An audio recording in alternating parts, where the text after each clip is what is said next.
We get a lot of subjective feedback from a driver, say Ben or whoever else is going to go around, and if they can then back to back from the real car to the sim, they can start saying where they think it feels different, and then it's kind of our job to try and work out why. It's getting those subjective statements and trying to work out what to do with them, but we need drivers to be really articulate, to be consistent, not only with the language that they're using, but also with the way they're driving the car in both situations, because if we have the same car and we have the same track and even if we get everything right, if you then drive it differently, because it's still going to feel different. You haven't got the G-forces going on, you haven't got the vibrations, you're not moving around. You've always got this different subjective feel in a sim that you can never fully recreate because ultimately you're not moving, you're not in that car. So you need to also allow for that, and with a bit of training, I think the drivers can also get used to that, and they should be able to know what is just a sim versus real world difference and what is actually a difference between the modeled behaviors.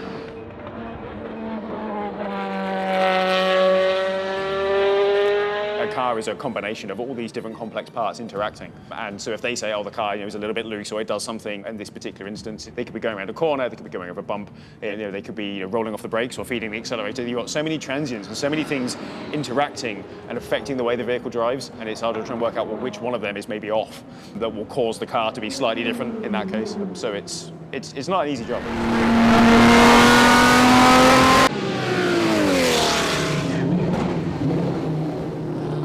I think the biggest surprise we've had while working was during the development of the tyre model. We found that we've got a setter-based tyre model, and we run it at various different frequencies, and sort of like in a test environment, like a virtual tyre test rig. And if we run the frequency really, really fast, like tens of thousands of times per second, we start to see this other emergent behavior. You get an initial sort of peak of grip come out of a tyre, sort of laterally, which very quickly fades away, and then it goes back to the kind of normal sort of slip curve behavior that is much more known. This sort of phenomenon isn't, well, we haven't seen it mentioned in any sort of publications, but race drivers do talk about it, and they talk about this bite that cars have, immediacy to the turn-in that happens before they settle into the corner, and we were able to see it's actually a real thing, and it falls out of the tyre model naturally, which we're very pleased to see.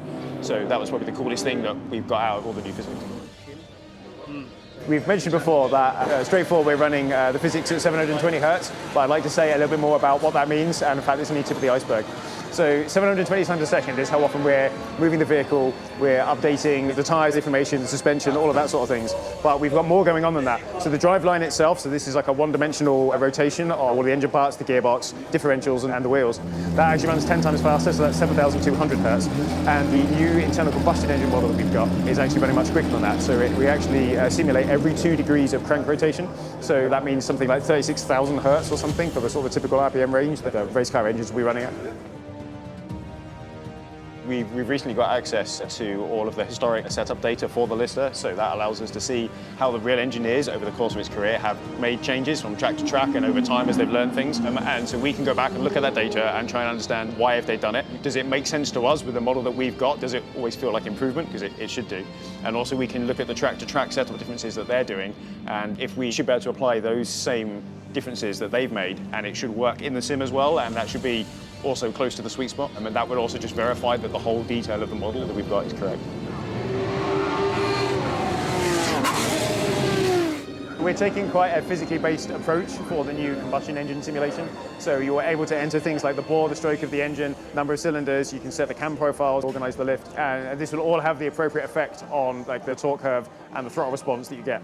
And the reason we've been able to achieve all of that, we're now doing a one-dimensional compressible fluid simulation. So we actually simulate the fuel going in, the mixture, the burning. The burning can take time. We've also got a very detailed turbocharger model, so you can go through and the turbine will very correctly, collect all the boost, send it back through. It's all properly simulated. You can do superchargers as well, which is easier, and this is all going to work, and it's just going to be a whole new level of detail. It's not far beyond what we think is out there in the competition. The final emergent effects is we can do things like ignition timing, so you just naturally get backfires, wastegates, pop-off valves. It's just all part of that detailed, realistic simulation. And we just hope this makes for lots more emergent behaviours and a more interesting driving experience, and all those extra little bits of detail that have been missed in previous games.